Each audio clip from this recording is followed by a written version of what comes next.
In December 2023, I had the unique opportunity to travel to the Australian Institute of Sport to learn from the best coaches and athletes in the country. We trained alongside the biggest names in Australian gymnastics. Legends like Mitchell Morgan, James Buquetti, Clay Stevens, Blair Stewart, David Tanner, Jose Caballero, Coach Sean Wilson, and Jesse Moore. From a coach's perspective, Jesse stood out for me. Humble, grounded, the way he helped his teammates, the way he trained with laser focus, and also found the time to still enjoy the moment. It left a mark on me.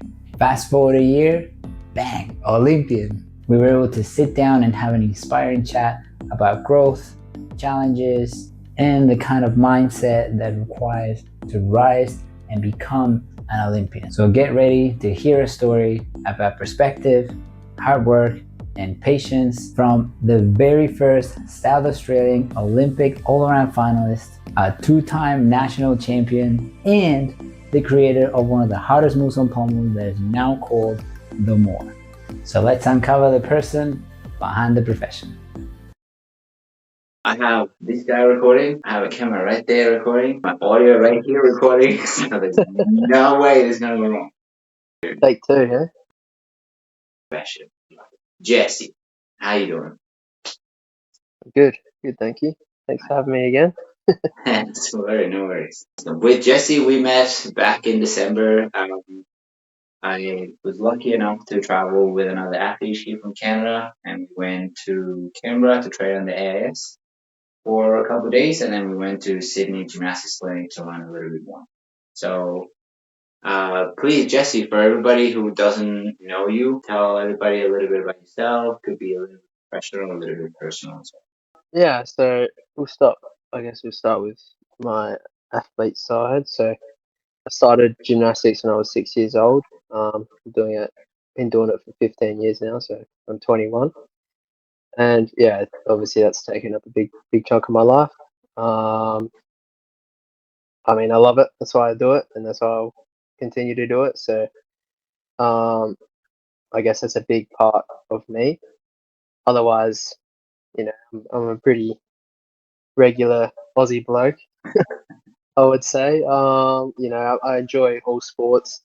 Enjoy hanging out with friends and the standard stuff, really. Nice. Awesome. What was your main inspiration when you started? Do you have any sort of was it your parents or was it just because you were moving a lot when you were a kid? For example, for me, my mom put me on gymnastics because she did gymnastics, and I was hanging on trees 24/7. So she said, "Yeah, maybe." Yeah, I mean, from what they tell me, I was a ball of energy when I was younger, and I did like kinder gym, which was obviously like the pre kind of elite stuff. And then post that, somehow I could do the splits. So my parents, and then there was a talent ID at my school as well. So yeah, kind of all just lined up when I was younger and Nice. just kept to it. Awesome. Do you have any typical daily routines that you like to get done? Like, I know that you train most days. So, is there anything that you do in the mornings, at night that is typical? I mean, there's nothing special about it really. I think just all the 1%ers I try to do in my day. So that's eating well. When I wake up, I make sure I have a proper breakfast before training, and I make sure that I have a bit of food after training as well, just to refuel. Come home for about an hour, kind of rest and recover until the second session, which we then go back into the gym, and again make sure I have post training snack as well after that. And then on the odd day we'll do recovery as well, just the 1%ers. And then I'll always make sure that I have dinner organised. So kind of you don't want to be after a hard day of training, making it to the end of the day and then having to eat a grain of rice for dinner. Yes. So I always try and make sure I have that sorted, and I guess meal prepping a bit as well to help me keep organised. Nice. Whenever you wake up, are you the type of person who just jumps out of bed and you're ready full of energy, or do you like a little slow? Yeah. No, some days I can, but most days I'm either set my alarm for another half an hour or it takes me about 45 minutes to get out of bed. Yeah, yeah. Some people just So need like I'll, 15 minutes to get up, and some other people need 2 hours to like get yeah, ready for yeah. So the. I'll always make sure that I leave myself a few hours before training so I can properly get up and get prepared. Nice. When you talk about the two training sessions throughout the day, what times do you usually do those? So yeah, this is an example. So we do that about 3 times a week for 2 sessions. And we'll start at 9:30, and then we'll Mhm. go to it. There's not a strict end time. It's kind of whenever we're finished what we're doing, but it's usually around like 11:30, 12ish. Okay. Then we'll have lunch, and then we'll come back in at 1:30. So we usually do our main apparatus sessions in the morning, and then Mm. in the afternoon we'll do our conditioning, and then a couple of days a week we'll also do like some weights after that. So go into the weights gym for about an hour. So yeah, those days, as you can imagine, are pretty full on. So Yeah, yeah, yeah. gonna make sure I'm I'm up for it. Yeah, interesting. You guys only have an hour of lunch and then you back on. How do you usually feel, Yeah, like it's stomach wise? that's something we've kind of experimented a little bit for the past year and a half. Obviously we used to do our main sessions, that's apparatus and stuff, in the afternoons. Okay. Um, but I actually enjoy doing them in the morning.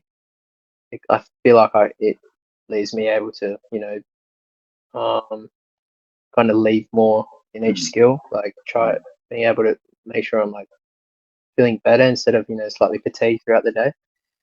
Um, but yeah, I think we're looking at going back to like a longer break in between.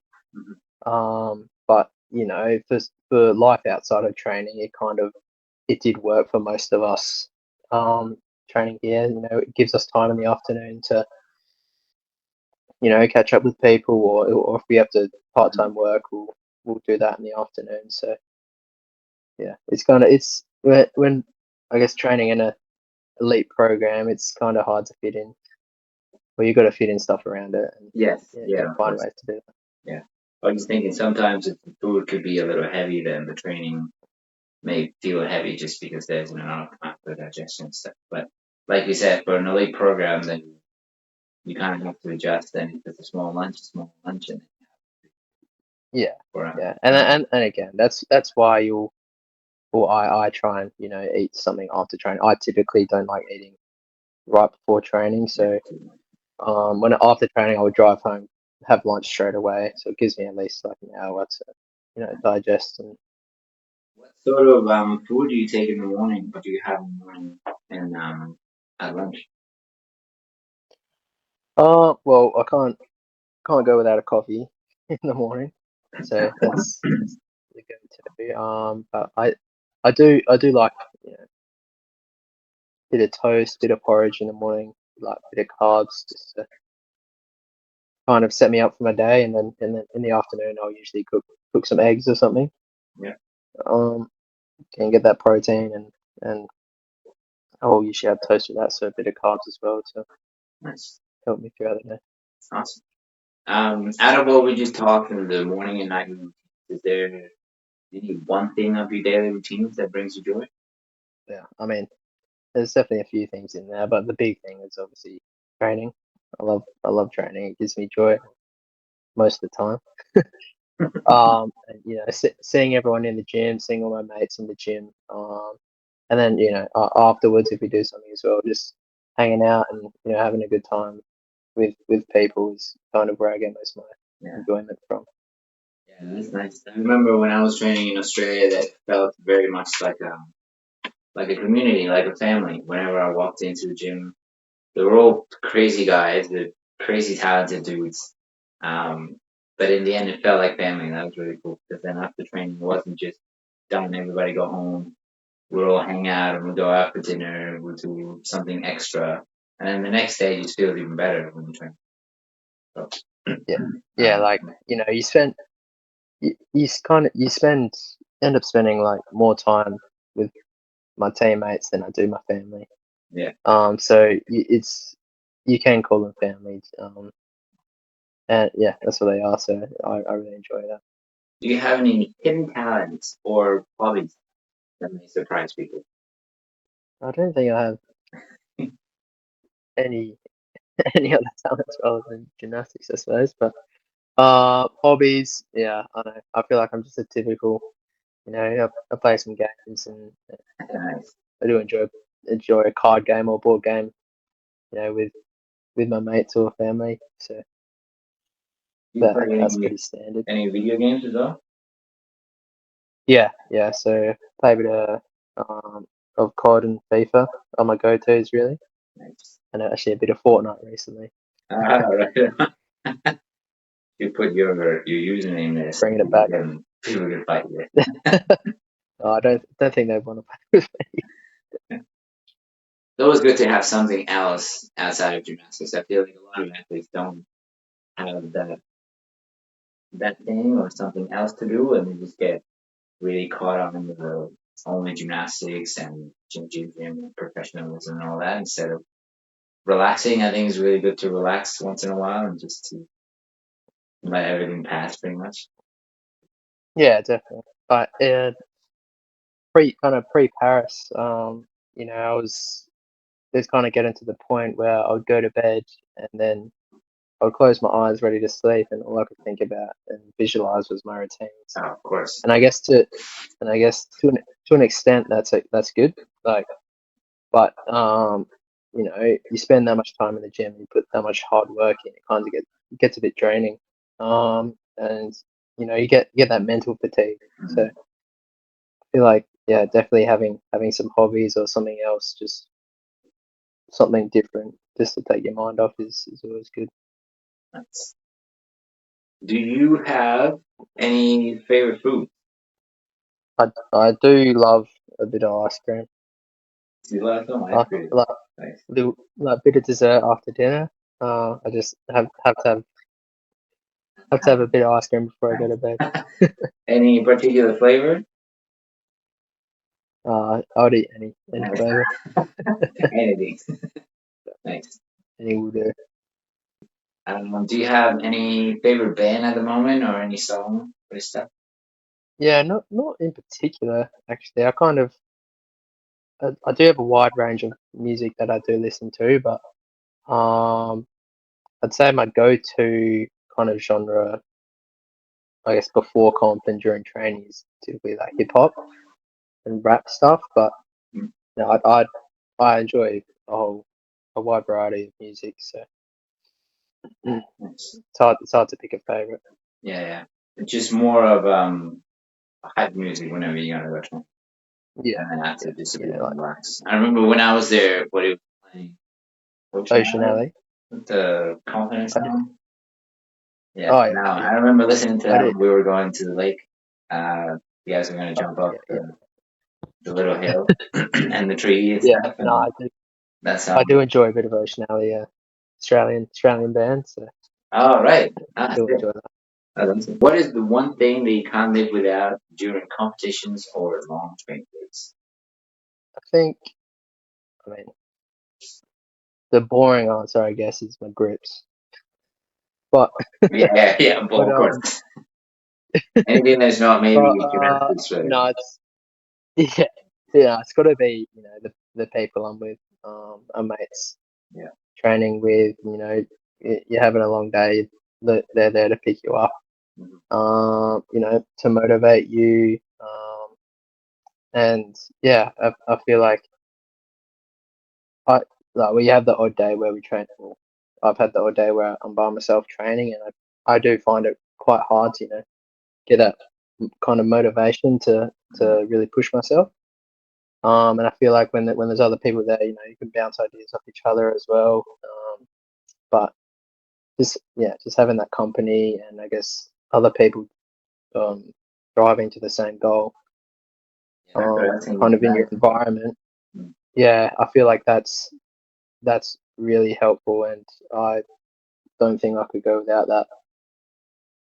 Yeah, that definitely helps a lot. I mean, to be able to be surrounded by people that have the exact same mentality and same goal, I mean, still working Yeah, for the same. So yeah, it's super helpful.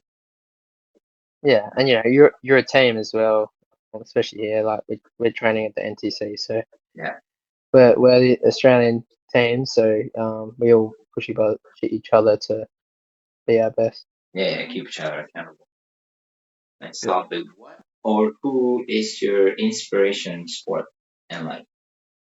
Yeah. So in sport, I mean, growing up, I looked up to Sam Moffat, who's another gymnast, Australian gymnast he's from South Australia as well, and I was training this in the same gym as him, so I was physically looking up to him, but he got a few gold medals at Commonwealth Games, and being a young gymnast, and someone who's training next year has achieved that. It's pretty awesome. Nice. Um, All in the same footsteps. and yeah, and as I got a bit older as well, I kind of look up to the guys I like train with now, who they're a little bit older than me. So that's like Clay Stevens and Mitty Morgans, James Bucretti. They're all guys that they've been on the senior team for a few years more than me, and coming up through the juniors, they're the guys I kind of looked up to.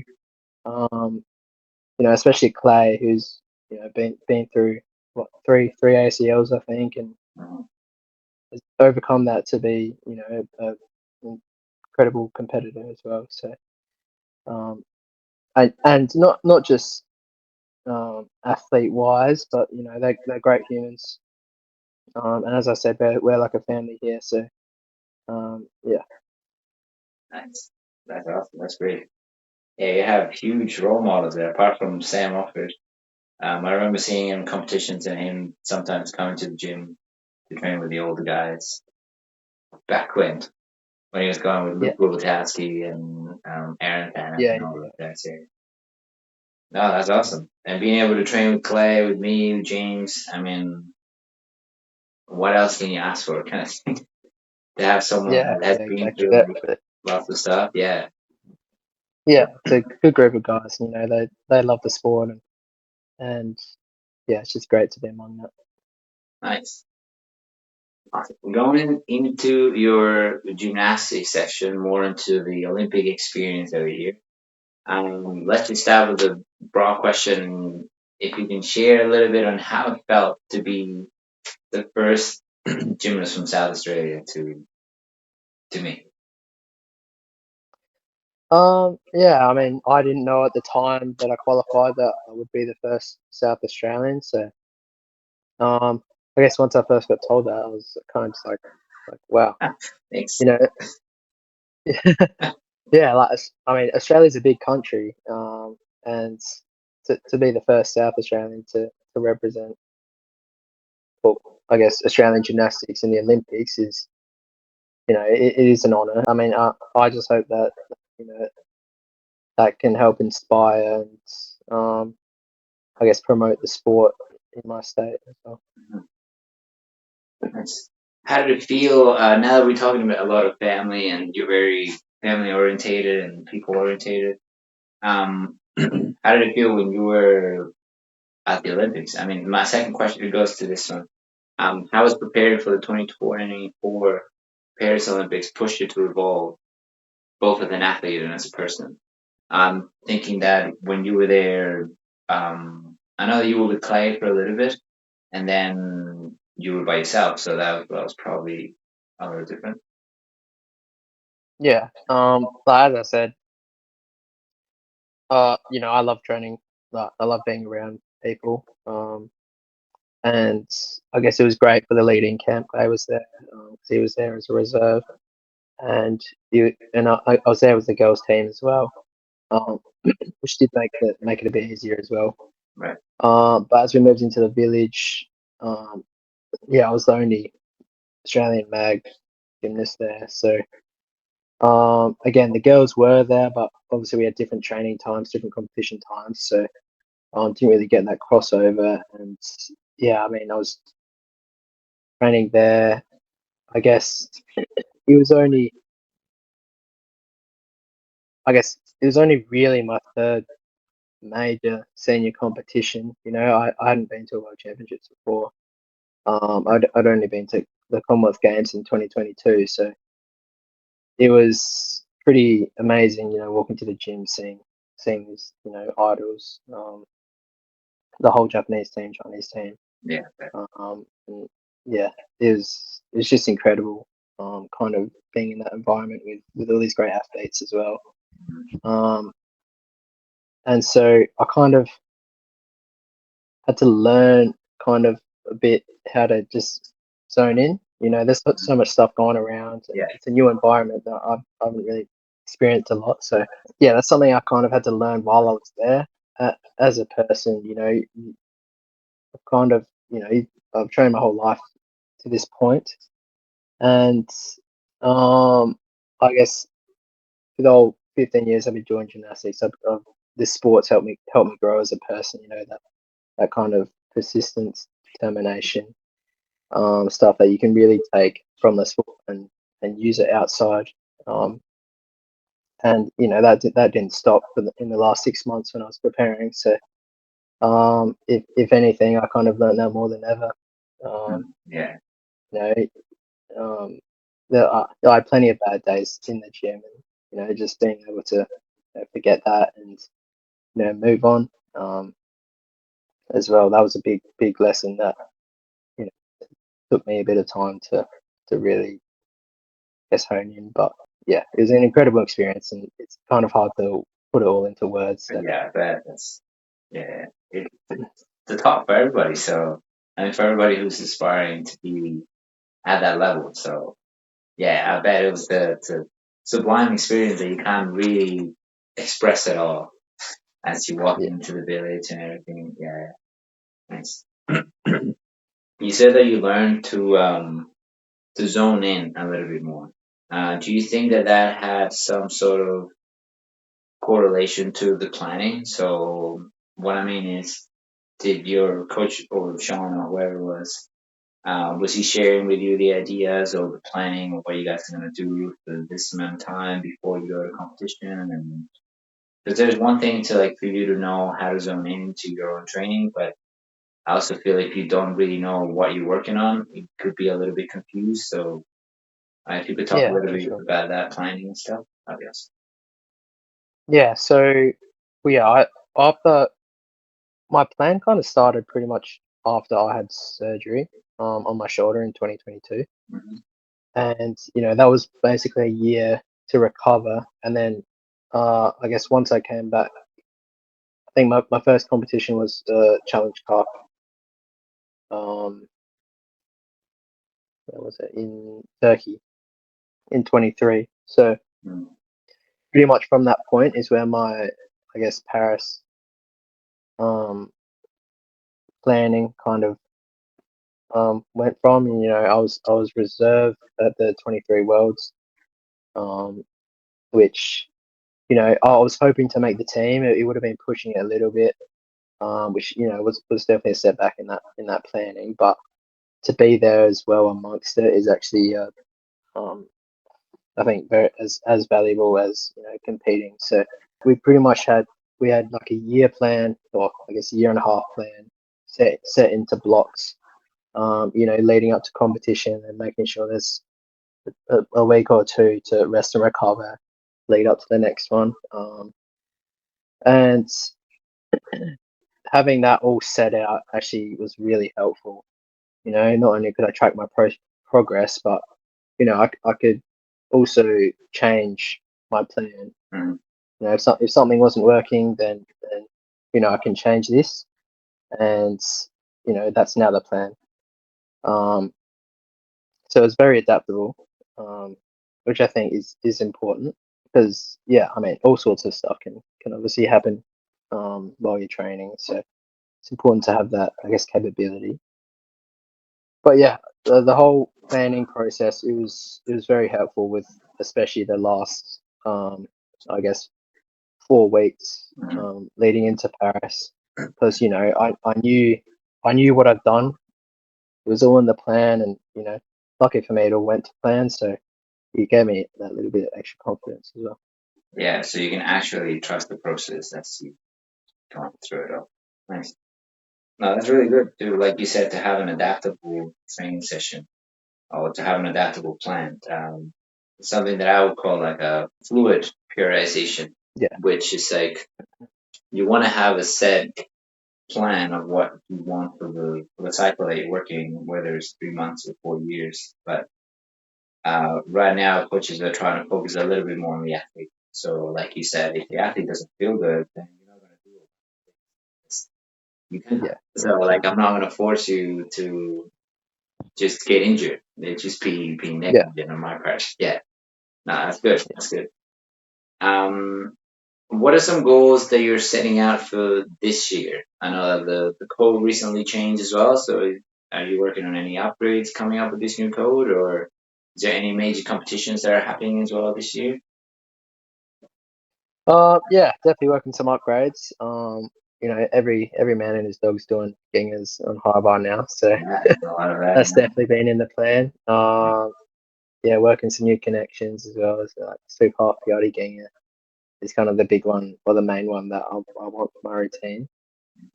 Um, and yeah, it's kind of just um, planning out routines at the moment, and we're planning on going to DTB, the Pokal Cup in Germany in March. So I guess that's kind of ramping up, and I'll start to do a bit of combos, halves, and routine work in the next few weeks. Um, but yeah, I'm actually excited to kind Back of get in. in and see how 8 skills goes in a routine, and I do have a few new skills lined up, so yeah, I'm pretty excited to try them, and interested to see how it goes. Yeah, And it will then be yeah, interesting to see your routines this year too. Will the change? yeah, Yeah.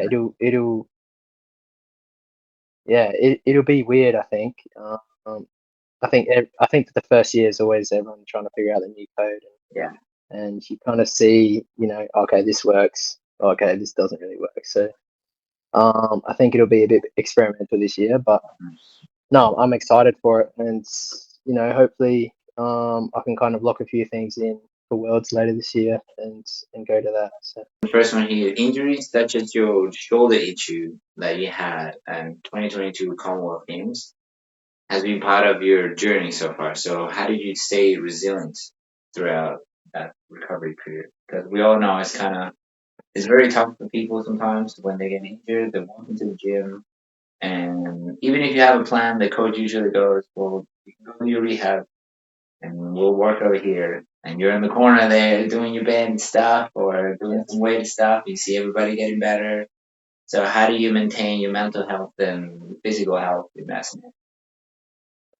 yeah, it's hard. Like injuries are always hard, especially major ones, which take you know months and months to recover from. Fortunately for me at the AIS, we got a team of medical staff. So that's doctors, physios, even dietitians as well.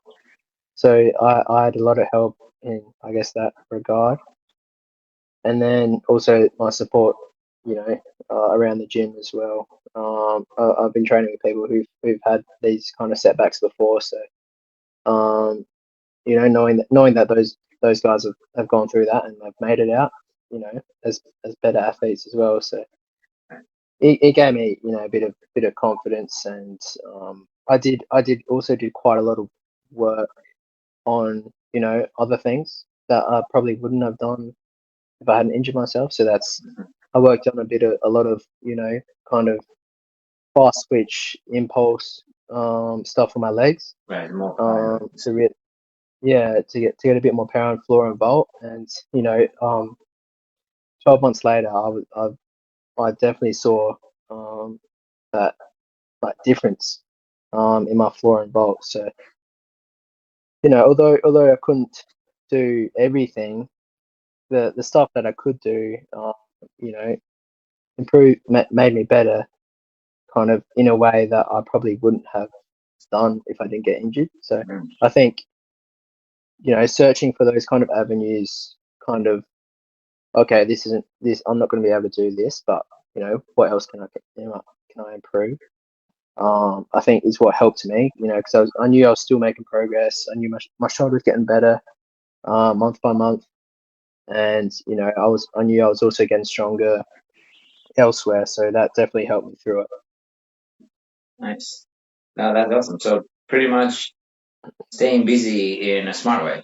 So not Yeah, just staying busy, because that's also very different, but like you said, searching I, for a new avenue just so you can keep on developing, right? So you can yeah, keep on moving forward when you can't do anything upper body, maybe do something upper body, or if it's the opposite as well, maybe you can work on little things, details, and stuff like that, so you don't get extremely bored and depressed while you're going to train.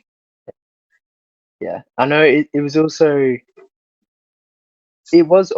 in a way, when I first got surgery, I was stuck in a brace. My arm was stuck out like this Yeah. for 6 weeks. And so I literally couldn't do anything for that first 6 weeks. But in some sort of way, it was actually nice to have a bit of a break. Mm. It was pretty full on. For those 2 years, I guess after Tokyo, or that's 1.5 years after Tokyo. So in a way, I guess enjoying what you can. Mhm.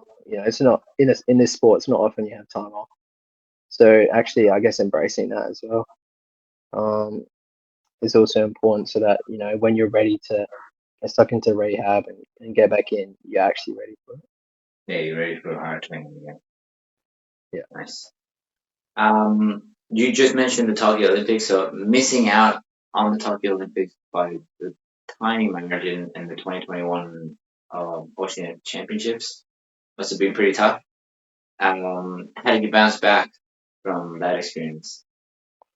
I was pretty young when I was going into it, so I turned 18 in 2021. So I was actually a junior when it was the No Tokyo Olympics was way. meant to be on. So Hey, that year delay actually helped me out in terms of giving me a chance to yeah, make it. So, yeah, and that was, I think, uh, my first senior competition, I think, or second. So it was, yeah, I kind of went into the competition. I knew I was a decent chance. I kind of went in thinking that you know I'm fortunate to be in this position. mm, So I'm going to have a crack, and then if I don't make it, which I think I missed out on 8/10 or something in the all rounds. oh man, So big it steps. was pretty close, which did make it a bit harder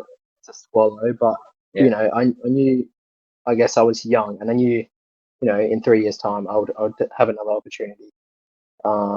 And it being my first or second senior competition, I knew I now could have a full cycle to improve, get better, and make sure I made the next one. So yeah, right.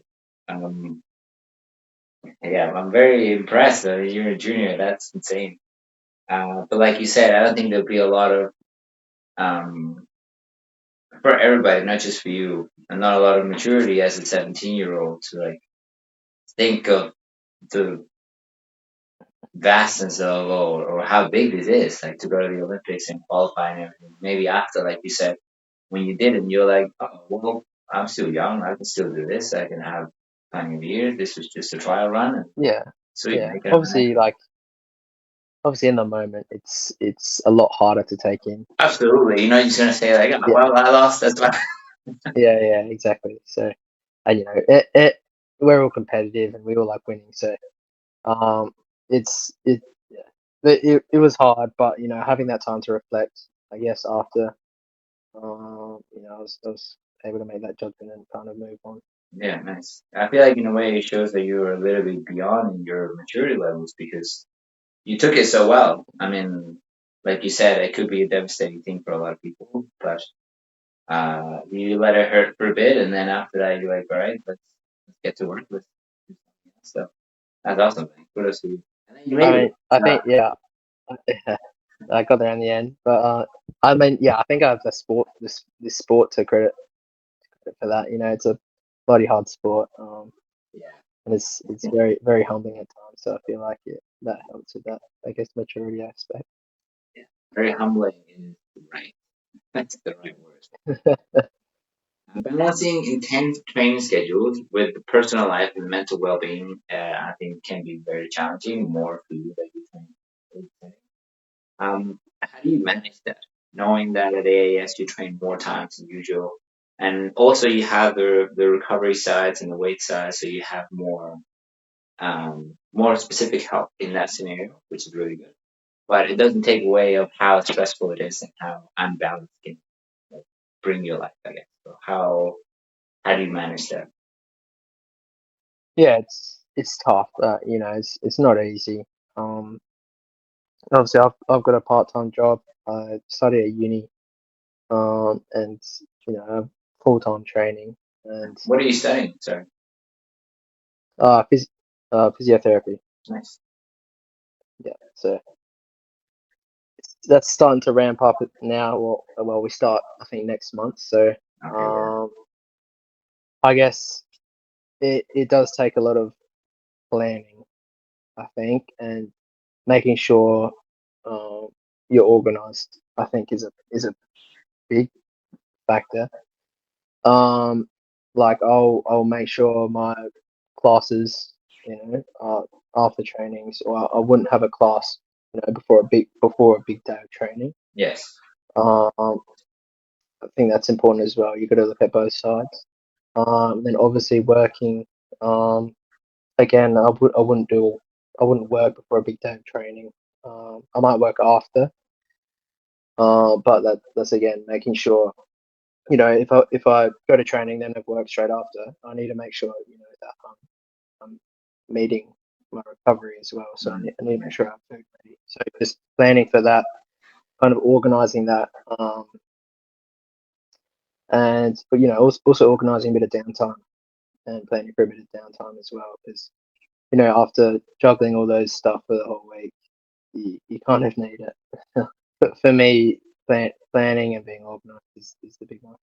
Yeah. No, sure. And if there's more things coming up, like now with your studies and everything, there's just, like you said, more organization.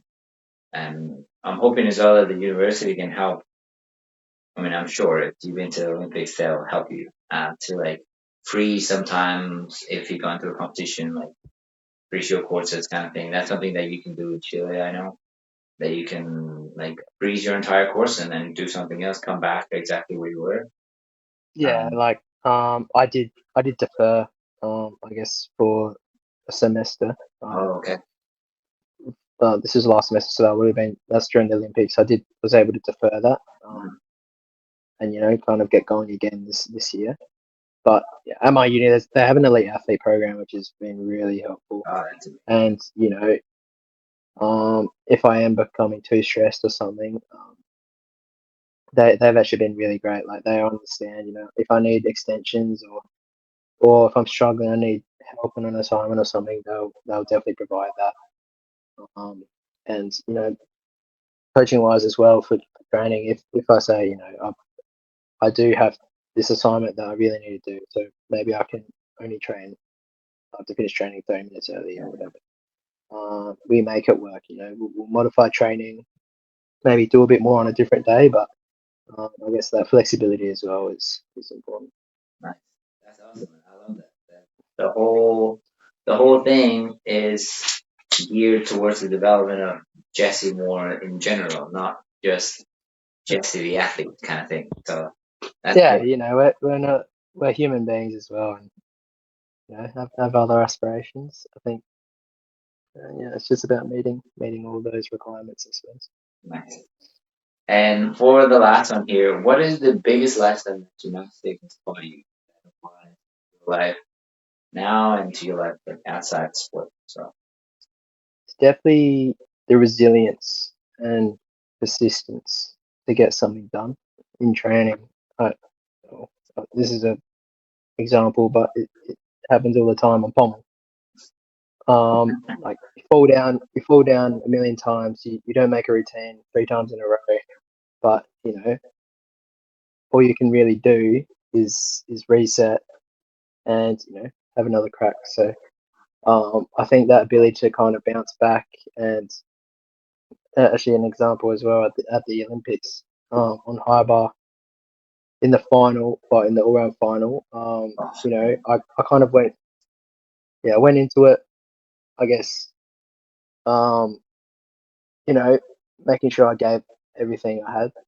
And then unfortunately on high bar first release, I gave it too much and missed the bar. So that did suck, and it obviously it did. But I was really striving, to kind of hit my best score I could possibly get. But once I came down, I had that 30 seconds in my head. I was like, okay, I fell off, but the competition's not over. I can still finish this better than I started it. So that's kind of what I've learned through the 15 years of doing gym, and I think that's helped me out in life as well outside.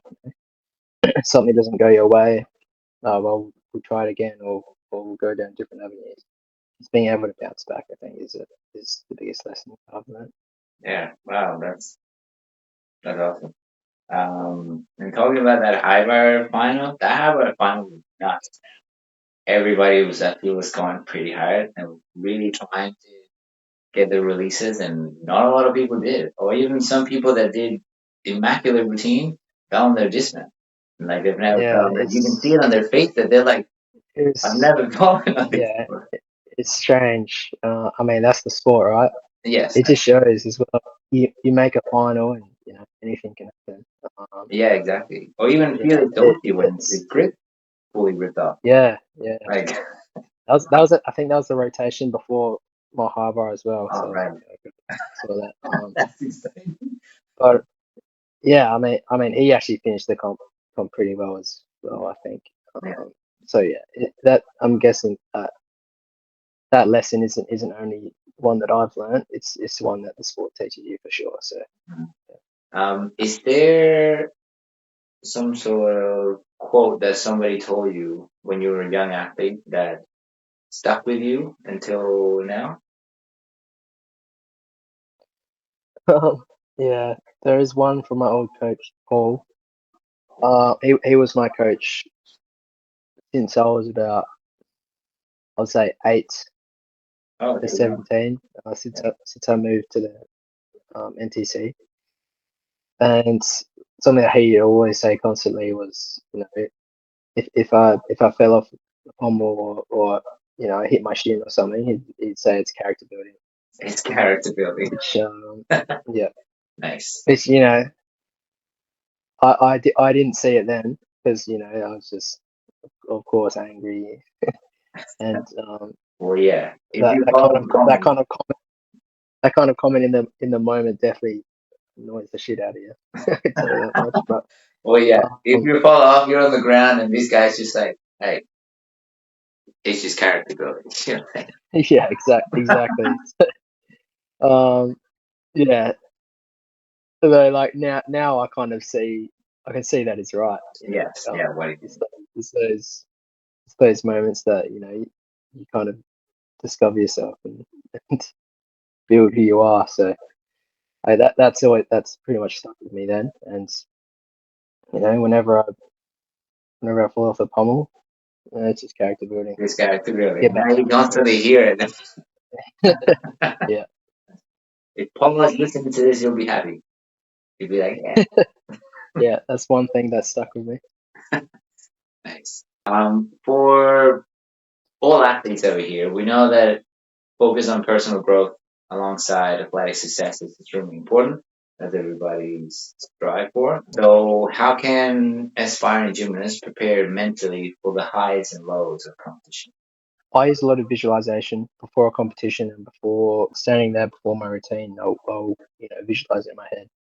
I think that kind of just it prepares me for the cues and what I need to think about, what I want my body to do, all that stuff. It's hard to really prepare yourself for the lows in competition. Yeah. I think you just got to like they're gonna happen so one time or another, but it's just making sure in that moment you can bounce back, I suppose, and being ready to take your time, take your 30 seconds, really reset before you go back up and move on from that. And then later on, it's also important to reflect on the mistakes you made and what went right, what went wrong as well. So, but that's something for I guess later. But it's pretty hard to really, I guess, kind of learn that without experiencing it. You Yeah. kind of got to experience it. And in a way, we do always experience it in training. Learning new skill, you fall off a billion times.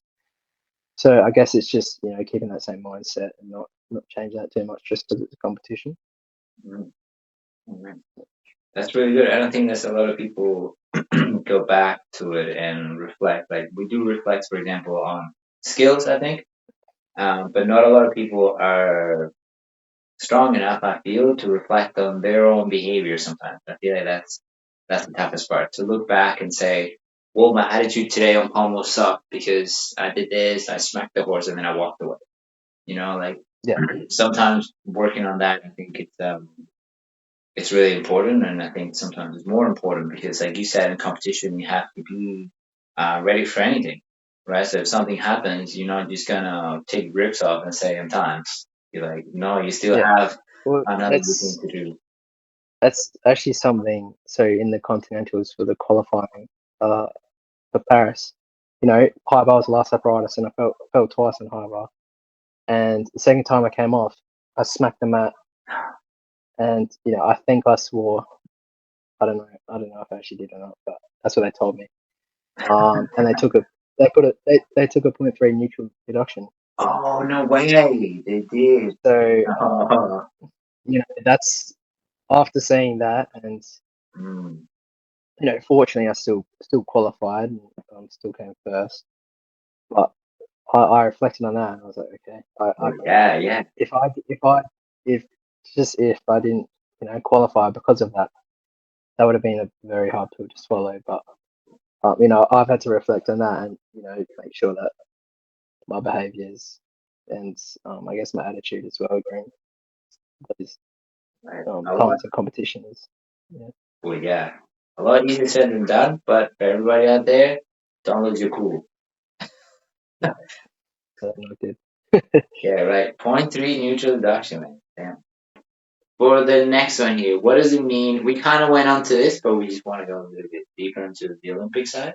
What does it mean to be the first first South Australian gymnast to qualify for the Olympics? And how do you hope to inspire others?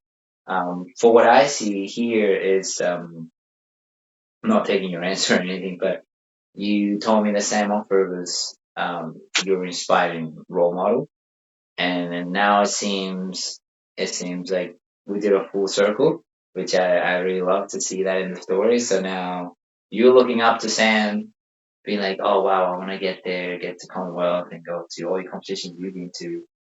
And now you're that role model, and you're inspiring kids, and kids are looking up at you and be like, wow, you made it to the Olympics, made it to the final. Maybe I have a chance. If you can explain a little bit of that feeling, please, that'd be awesome. Yeah, it's a pretty weird feeling to be honest. I know what it's like looking up to someone, and then I'm in that position. So really, I try and I try and I guess dictate myself in a way that I would look up to myself, if that makes sense. So I try to be the best person I can be, the best best athlete, of course, and then best person separately to that. You know, kids can from South Australia or anywhere in Australia can look up to me, I guess, and you know, be inspired. And yeah, to kind of have that kind of status now, I guess you call it. It's weird, but it's also it's nice to know that you can make a difference in someone's perception of the sport. Yeah, nice. Because I bet that you didn't really expect this at all or anything. And you mentioned as well that people in Australia could be inspired and stuff like that. And I'll argue that it's all over the world as well. Like some people don't have inspiring role models. And I know, for example, that whenever we went to Australia, the gymnast who was with me, Jacob, he was very inspired by all of you guys, and more so with you that you were actually talking and trying to explain a little bit more how things go and how like different tips and tricks that coaches maybe don't give you because it's um, not mythical, but we don't tell you to swear or we don't tell you anything on that stuff. But like between athletes, you can tell each other, be like, hey, or like all this kind of stuff, Yeah, you know, like it really makes a difference because for him, he was training alone all this time. So even though I was trying to train with him, it's a lot different to train with a coach and to train with an athlete. I mean, you kind of change that, you know. Like even if the coach is better yeah, or worse than you, there's nothing like training with a friend. yeah, yeah. No, it's yeah. I guess in that sense, it's like yeah, unique. Um, and I'm fortunate enough to kind of have that environment here. So No, yeah. awesome. And for the very last question here, if you could share one message with the next generation of gymnasts, what would it be? For this is kind of me. You know, if someone's thinking about starting gymnastics, don't be scared to give it a go. Yes. What we were talking about before, or before we started this, when we did our first one, you also mentioned that it was apart from not being afraid to have a crack and to go at it and then to try to bounce back if things don't go the best way. You mentioned that it's not all a straight line, and I thought that was really key on it. Is because, like you mentioned before, even for the Olympics, your shoulder or anything, there's gonna be ups and downs. Some of those downs are gonna be quite low. Some of those highs are gonna be quite high.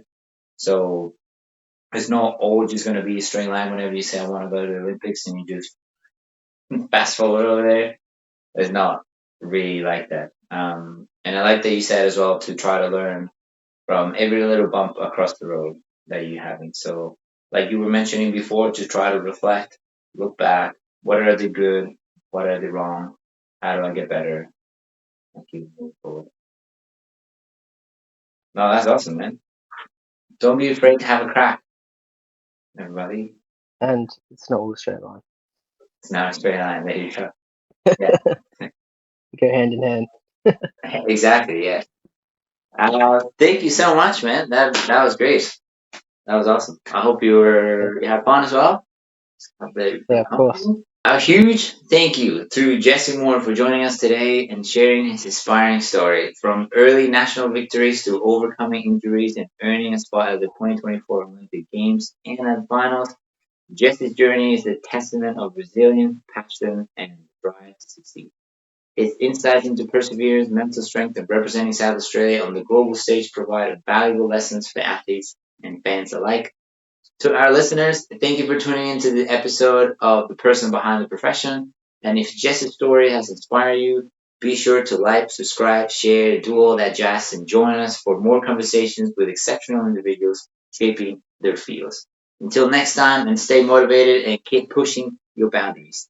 See you later, Jesse. See you later. Woo! All right. I feel like I went a bit of script that one. I kind of just kept on talking.